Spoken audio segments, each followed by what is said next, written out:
दोस्तों एक बार फिर से मैं आपके लिए Punjab and Haryana high court steno vacancy 2025 form fill up apply process की अपडेट लेके आ चुके हैं। कैसे आप फॉर्म अप्लाई कर सकते हो, कंप्लीट जानकारी आपको इस वीडियो में स्टेप बाय स्टेप दी जाएगी। स्टेनोग्राफर पोस्ट के लिए 478 वैकेंसीज निकली हुई है जिसके लिए आप अप्लाई कर सकते हो। लास्ट डेट की अपडेट है, केवल 2 दिन शेष रह गए हैं। आप जल्द से जल्द अपना फॉर्म अप्लाई कर ले, कहीं मौका हाथ से छूट न जाए। ऑनलाइन आवेदन करते समय आपको कोई भी ऐसी गलती या फिर मिस्टेक नहीं करनी होगी जिसको करने से आपके फॉर्म रिजेक्ट हो सकते हैं। फॉर्म अप्लाई करते समय आपको कुछ महत्वपूर्ण बातों का भी ध्यान रखना होगा, तभी आपके फॉर्म सक्सेसफुली सबमिट किए जाएंगे। अप्लाई करते समय आपको फोटोग्राफ, सिग्नेचर, डॉक्यूमेंट कैसे और कितने केबी में अपलोड करने होंगे, कैसे आप फीस पेमेंट कर सकते हो, रजिस्ट्रेशन से लेकर प्रिंट तक स्टेप बाय स्टेप कंप्लीट जानकारी आपको इस वीडियो में दी जाएगी। तो आपको वीडियो शुरू से लेकर एंड तक बिना स्किप किए हुए देखनी होगी। इस वीडियो को कंप्लीटली देखने पर ही आपके सभी सवाल और डाउट क्लियर होंगे। तो चलिए दोस्तों, बिना कोई वक्त गंवाए शुरू करते हैं Punjab and Haryana high court steno vacancy 2025 form fill up की पूरी जानकारी। फॉर्म भरने से पहले आपको हमारी वेबसाइट IND सरकारी नौकरी के इस पेज पर विजिट करना होगा, जिसका लिंक आपको नीचे description plus first comment box में मिल जाएगा। और हमारे इस पेज पर विजिट करके आप यहां से Punjab Haryana high court steno vacancy का फॉर्म अप्लाई कर सकते हो। Punjab and Haryana high court उच्च न्यायालय की ओर से स्टेनोग्राफर ग्रेड 3 का नोटिफिकेशन रिलीज किया गया था, जिसके लिए 478 वैकेंसीज निकली थी। लास्ट डेट की अपडेट है, केवल 2 दिन शेष रह गए हैं। 23 अप्रैल 2025 लास्ट डेट है अप्लाई करने की। आप जल्द से जल्द अपना फॉर्म अप्लाई कर ले। 10,300 से 34,800 सैलरी है प्रति माह के लिए। ग्रेजुएशन डिग्री से आप अप्लाई कर सकते हो। 18 से 37, 42, 45, 47 वर्ष आयु सीमा है। Fees SC, BC, OBC, SM state और पंजाब के लिए 525 है। PWD पंजाब के लिए 625, ऑल अदर कैटेगरीज के लिए 825 है। ऑनलाइन मोड से आप पेमेंट कर सकते हो। अप्लाई आप इसके लिए ऑनलाइन कर सकते हो। हरियाणा पंजाब जॉब लोकेशन है, ऑल इंडिया से ऑनलाइन कर सकते हो। SSSC.gov.in की ऑफिशियल वेबसाइट है, जिससे आप ऑनलाइन अप्लाई कर सकते हो। इंपोर्टेंट लिंक सेक्शन के अंतर्गत नोटिफिकेशन लिंक पर क्लिक करके आप इसकी PDF डाउनलोड कर सकते हो। यहाँ पर आपको सबसे पहले कैटेगरी वाइज वैकेंसीज की जानकारी दी गई है। उसके बाद में age limit, age relaxation, group wise आपको एज दे दी गई है, क्वालिफिकेशन की जानकारी, उसके बाद में पे स्केल, सैलरी की जानकारी आपको दी गई है। उसके बाद में यहाँ पर आपको फीस पेमेंट की जानकारी, साथ ही साथ यहाँ पर आपको इसमें एग्जामिनेशन सिलेक्शन क्राइटेरिया के अंतर्गत एग्जामिनेशन पैटर्न और सिलेबस की जानकारी दी गई है। और साथ साथ इंग्लिश टाइपिंग टेस्ट और जो बाकी का टाइपिंग टेस्ट है उसकी भी आपको जानकारी दी गई है। और हाउ टू अप्लाई का कंप्लीट प्रोसीजर दे दिया गया है। तो अप्लाई ऑनलाइन करने से पहले आपको नोटिफिकेशन की PDF पूरा पढ़ना अनिवार्य है। इसको पूरा पढ़ने से ही आपके सभी सवाल और डाउट क्लियर होंगे। PDF रीड आउट करने के बाद में आपको अप्लाई ऑनलाइन लिंक पर क्लिक करना होगा, तो आपके सामने इसका ऑनलाइन करने का ये ऑफिशियल पोर्टल ओपन हो जाएगा। गाइस, यहाँ पर अगर आपने पहले से रजिस्ट्रेशन कर रखा है तो आपको यहाँ पर लॉगिन की टैब पर क्लिक करना है और लॉगिन करके अपना फॉर्म अप्लाई कर लेना है। और अगर आप यहाँ पर इस भर्ती के लिए फर्स्ट टाइम अप्लाई करने जा रहे हो तो सबसे पहले यहाँ पर आपको अपना रजिस्ट्रेशन करना होगा। उसके लिए आपको रजिस्टर की टैब दी गई है, आप इस टैब पर क्लिक करें और अपना रजिस्टर यहाँ पर कंप्लीट कर लें अपना रजिस्ट्रेशन। यहाँ पर रजिस्ट्रेशन का फॉर्म ओपन होने से पहले आपसे पूछा गया कि क्या आपने एडवर्टाइजमेंट में जो इंपॉर्टेंट इंस्ट्रक्शंस हैं उन्हें केयरफुली रीड कर लिया है। तो यहाँ पर आपको यस ऑप्शन पर क्लिक करना है, सबमिट के बटन पर क्लिक कर देना है। उसके बाद यहाँ पर आपके सामने रजिस्ट्रेशन का फॉर्म ओपन हो जाएगा। गाइस, यहाँ पर आने के बाद सबसे पहले आपको अपना नाम एंटर करना है। उसके बाद यहाँ पर आपको अपनी डेट ऑफ बर्थ इस कैलेंडर में से सिलेक्ट कर लेनी है। फिर आपको अपना जेंडर सेलेक्ट करना है, अपना मोबाइल नंबर आपको एंटर करना है। अपना मोबाइल नंबर एक बार फिर से एंटर करके उसे कंफर्म कर लेना है। कोई अल्टरनेट मोबाइल नंबर है तो वो एंटर कर दें, नहीं है तो इस कॉलम को खाली छोड़ दें। फिर यहाँ पर आप अपनी ईमेल ID एंटर करें, उसे एक बार फिर से एंटर करके कंफर्म कर ले। उसके बाद आपको डिक्लेरेशन सेक्शन में आना है, इस चेकबॉक्स को ओके करना है। ये कैप्चा कोड आपको इस बॉक्स में एंटर करना है और फिर आपको यहाँ पर री-वेरीफाई के इस ऑप्शन पर क्लिक कर देना है। उसके बाद आपके रजिस्ट्रेशन की डिटेल का पूरा प्रीव्यू यहाँ पर आपको शो होगा। इनके सामने इन सभी चेक बॉक्सेस को आपको ओके करना है और फिर आपको सबमिट के इस ऑप्शन पर क्लिक कर देना है।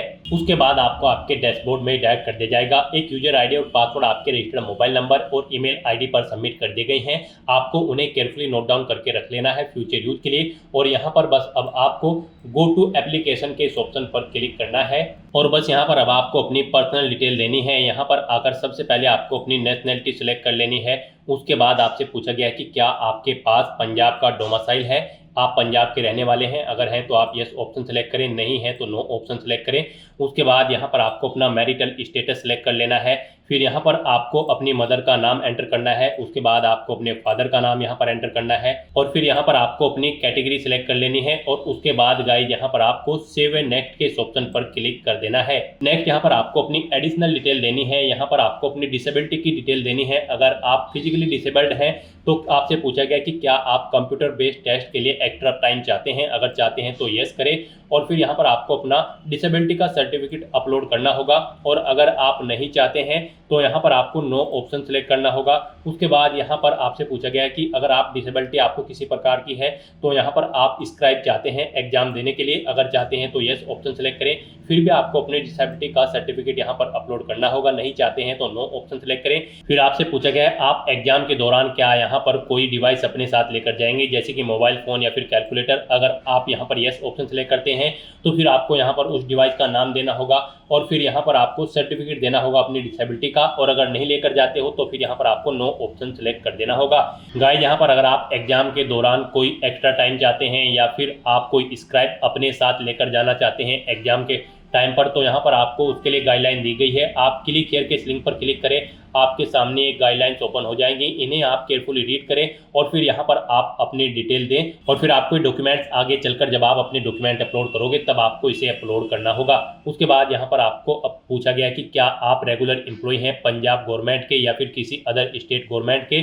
यहाँ पर अगर हैं तो आप यस ऑप्शन पर सेलेक्ट करें, ऑर्गेनाइजेशन का नाम दें, नहीं है तो आप नो ऑप्शन सेलेक्ट करें। उसके बाद आपसे पूछा गया कि क्या आपको किसी स्टेट गवर्नमेंट या फिर सेंट्रल गवर्नमेंट ऑफ इंडिया की तरफ से कभी रिमूव किया गया है, किसी सर्विस से हटाया गया है। अगर हटाया गया है तो आप यस ऑप्शन सेलेक्ट करें और फिर यहाँ पर अपने केस की डिटेल दें, नहीं हटाया गया है तो आप नो ऑप्शन सेलेक्ट कर लें। फिर यहाँ पर आपके कैरेक्टर से रिलेटेड आपसे क्वेश्चन पूछे गए हैं, आपको इनके आंसर यहाँ पर मोस्टली नो ही करने होंगे। उसके बाद यहाँ पर आपको सेव एंड नेक्स्ट ऑप्शन पर क्लिक कर देना है। नेक्स्ट यहाँ पर आपको अपनी कम्युनिकेशन डिटेल प्रोवाइड करनी है। आप अपना कोरोस्पोंडेंस एड्रेस यहाँ पर एंटर करें, अपनी कंट्री सेलेक्ट करें, स्टेट सेलेक्ट करें, डिस्ट्रिक्ट सेलेक्ट करें, पोस्टल कोड दें और उसके बाद आप अपना परमानेंट एड्रेस यहाँ पर एंटर करें। और अगर आपका परमानेंट एड्रेस आपके कोरोस्पोंडेंस एड्रेस के अकॉर्डिंग सेम है तो आप इस permanent address same as correspondence address के नीचे यस के इस ऑप्शन पर क्लिक कर दें। ऑटोमेटिकली आपका परमानेंट एड्रेस आपके कोरोस्पोंडेंस एड्रेस के अकॉर्डिंग फिल हो जाएगा और उसके बाद गाइस यहाँ पर आपको सेव एंड नेक्स्ट के इस ऑप्शन पर क्लिक कर देना है।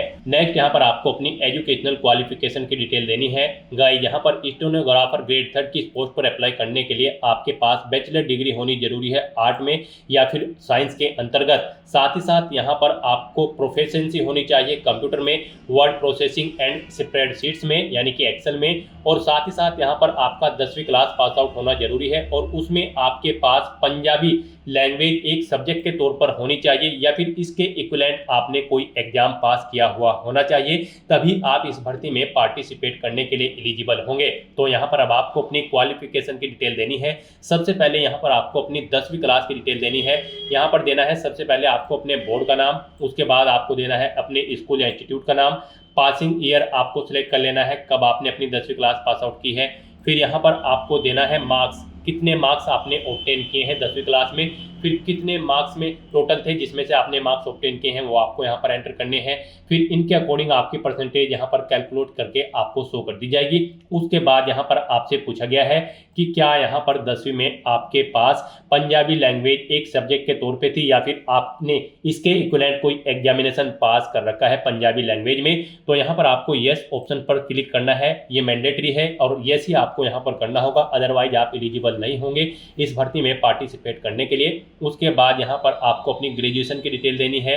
यहाँ पर आपसे पूछा गया कि क्या आपके पास बैचलर डिग्री है आर्ट में या फिर साइंस में, तो यहाँ पर भी आपको यस ऑप्शन सेलेक्ट करना है और फिर अपनी बैचलर डिग्री की डिटेल देनी है। यहाँ पर आपको सबसे पहले स्ट्रीम सेलेक्ट करनी है, बैचलर ऑफ आर्ट्स में है या फिर बैचलर ऑफ साइंस, आप अपने अकॉर्डिंग यहाँ पर ऑप्शन सेलेक्ट करें। उसके बाद यहाँ पर गाइड आपको यूनिवर्सिटी का नाम देना है, किस यूनिवर्सिटी से आपने अपनी बैचलर डिग्री की है, फिर आपने जिस कॉलेज से अपनी बैचलर डिग्री की है क्या वो रिकॉग्नाइज्ड है, तो यहाँ पर आपको यस ऑप्शन सेलेक्ट करना है। फिर यहाँ पर आपको पासिंग मंथ और ईयर सेलेक्ट कर लेने हैं इस कैलेंडर में से। फिर यहाँ पर आपने कितने मार्क्स ऑब्टेन किए हैं वो आपको एंटर करने हैं, फिर कितने मैक्सिमम मार्क्स थे जिसमें से आपने मार्क्स ऑब्टेन किए हैं वो आपको एंटर करने हैं। इन मार्क्स के अकॉर्डिंग यहाँ पर आपकी परसेंटेज कैलकुलेट होकर आ जाएगी। उसके बाद यहाँ पर अगर आपने कोई और क्वालिफिकेशन कर रखी है तो यहाँ पर आपको उसकी डिटेल देनी है। यहाँ पर आपसे पूछा गया है कि क्या आपको प्रोफिशिएंसी है कंप्यूटर में, यहाँ पर आपको येस ऑप्शन सेलेक्ट करना है तभी आप एलिजिबल होंगे। उसके बाद अगर आपने कोई और क्वालिफिकेशन यहाँ पर कर रखी है, कोई डिप्लोमा है या फिर पोस्ट ग्रेजुएशन या फिर कोई हायर डिग्री आपने कर रखी है तो यहाँ पर आप उसे सेलेक्ट करें, उसकी डिटेल यहाँ पर आप प्रोवाइड करा दें। आपको यूनिवर्सिटी का नाम देना है, पासिंग मंथ और ईयर सेलेक्ट कर लेना है, सब्जेक्ट बताने हैं, कितने मार्क्स आपने ऑब्टेन किए हैं वो बताने हैं, टोटल कितने मार्क्स थे जिसमें से आपने मार्क्स ऑब्टेन किए हैं वो आपको एंटर करने हैं। इनके अकॉर्डिंग यहाँ पर आपकी परसेंटेज कैलकुलेट होकर आ जाएगी। इस तरह से आपकी यहाँ पर ये डिटेल ऐड हो जाएगी। इससे ज़्यादा आपने अगर कोई और क्वालिफिकेशन कर रखी है तो फिर यहाँ पर आप ऐड न्यू रो के इस ऑप्शन पर क्लिक करें। एक सेम ऐसा ही और बॉक्स यहाँ पर कॉलम का बनकर तैयार हो जाएगा और उसमें आप अपनी क्वालिफिकेशन की डिटेल प्रोवाइड करा दें। इस तरह से यहाँ पर आपको अपनी एजुकेशनल क्वालिफिकेशन की डिटेल प्रोवाइड कर देनी है और उसके बाद गाइस यहाँ पर आपको सेव एंड नेक्स्ट के इस ऑप्शन पर क्लिक करना है। नेक्स्ट यहाँ पर आपको अपने डॉक्यूमेंट अपलोड करने हैं। यहाँ पर सबसे पहले आपको अपना लाइव फोटो कैप्चर करना है।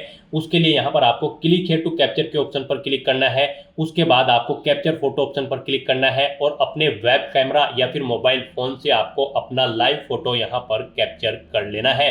यहाँ पर आपका फोटो बिल्कुल क्लियर होना चाहिए। जहाँ पर आप अपना फोटो क्लिक करेंगे उस कमरे में या फिर उस पैलेस पर प्रॉपर लाइट होनी चाहिए। इन चीज़ों को ध्यान में रखते हुए यहाँ पर आपको अपना लाइव फोटो कैप्चर कर लेना है। उसके बाद यहाँ पर आपको अपना पासपोर्ट साइज फोटो अपलोड करना है। उसका साइज यहाँ पर 276x354 पिक्सल में होना चाहिए। आपको click here to upload option पर क्लिक करना है। यहाँ पर भी आपको गाइडलाइन दी गई है, आपका फोटो 80 से 200 KB के बीच में होना चाहिए, जेपीजी या फिर जेपीजी फॉर्मेट में होना चाहिए, 200 DPI उसकी होनी चाहिए। आपको यहाँ पर drop files here slash browse to upload के ऑप्शन पर क्लिक करना है, अपना फोटो सेलेक्ट करना है और उसे यहाँ पर को अपलोड कर देना है।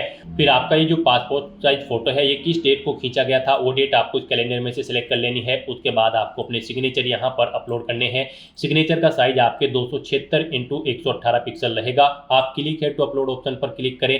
50 से 200 KB के बीच में आपके सिग्नेचर होने चाहिए और जेपीजी या फिर जेपीजी फॉर्मेट में होनी चाहिए। 200 इनकी DPI होनी चाहिए। इनके लिए भी आपको drop files here slash browse to upload के ऑप्शन पर क्लिक करना है, फाइल को सिलेक्ट कर लेना है और अपने सिग्नेचर्स को यहाँ पर अपलोड कर देना है।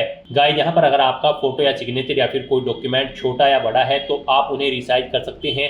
आप गूगल में जाए, वहाँ पर टाइप करें इमेज रिसाइजर, आपके सामने मल्टीपल वेबसाइट्स ओपन होकर आ जाएगी। आप ऑनलाइन अपना फोटो, सिग्नेचर या फिर डॉक्यूमेंट छोटा या बड़ा कर सकते हैं। पर्टिकुलर वेबसाइट पर जाकर आप वहाँ पर अपना डॉक्यूमेंट अटैच करें और उसका साइज छोटा या बड़ा या फिर उसकी KB कम या ज़्यादा आप कर सकते हैं। उसके बाद यहाँ पर आपको आपकी कैटेगरी के अकॉर्डिंग एप्लीकेशन फीस का अमाउंट शो कर दिया जाएगा। हम यहाँ पर आपको बता दें SC, BC, OBC, ASM Punjab state के कैंडिडेट के लिए 525 रुपये फीस है। PWD कैंडिडेट पंजाब के लिए 625 फीस है और बाकी सब कैटेगरी कैंडिडेट और अदर स्टेट कैंडिडेट के लिए 825 रुपये एप्लीकेशन फीस का अमाउंट यहाँ पर तय किया गया है। तो ये फीस का अमाउंट आपको जमा कराना होगा। उसके बाद आपको डिक्लेरेशन सेक्शन में आना है, इन सभी चेकबॉक्सेस को ओके कर देना है। ये कैप्चा कोड आपको यहाँ पर एंटर करना है और फिर आपको प्रीव्यू के बटन पर क्लिक करके अपने एप्लीकेशन फॉर्म का प्रीव्यू चेकआउट कर लेना है। कहीं पर कोई मिस्टेक है तो आप बैक बटन पर क्लिक करके एडिट कर सकते हो, नहीं तो बस यहाँ पर अब आपको सबमिट के इस बटन पर क्लिक कर देना है। नेक्स्ट आपको फीस पेमेंट के इंटरफेस पर रिडायरेक्ट कर दिया जाएगा। यहाँ पर आप debit card, credit card, net banking या फिर UPI के माध्यम से अपना फीस पेमेंट कर सकते हो। UPI यहाँ पर आपके लिए बेस्ट ऑप्शन रहेगा। आप यहाँ पर अपनी UPI ID एंटर करके फीस पेमेंट कर सकते हो या फिर UPI QR कोड के थ्रू अपना फीस पेमेंट कर सकते हो। UPI QR ऑप्शन अगर आप सेलेक्ट करते हैं तो फिर पे नो ऑप्शन पर क्लिक करें। उसके बाद आपके सामने ये QR कोड शो होगा, आप इसे अपने UPI से स्कैन करें और अपना फीस पेमेंट कर दें। सक्सेसफुली फीस पेमेंट होते ही आपका एप्लीकेशन फॉर्म सक्सेसफुली सबमिट हो जाएगा। उसके बाद आपको अपने एप्लीकेशन फॉर्म का एक हार्ड कॉपी प्रिंट आउट ले लेना है फ्यूचर यूज के लिए, फ्यूचर रेफरेंस के लिए, और आप अपने डैशबोर्ड में जाकर अपने एप्लीकेशन फॉर्म का स्टेटस भी चेकआउट कर सकते हो। तो दोस्तों ऐसे आप अपना Punjab and Haryana high court stenographer grade 3 की पोस्ट के लिए फॉर्म अप्लाई कर सकते हो 478 पदों के लिए बिना कोई मिस्टेक किए हुए। आज की इस वीडियो में बस इतना ही। आई होप ये वीडियो आपको पसंद आई होगी। अगर पसंद आई हो तो इसे लाइक और शेयर करें, चैनल पर नए हो तो इसे सब्सक्राइब कर लें। Thanks for watching.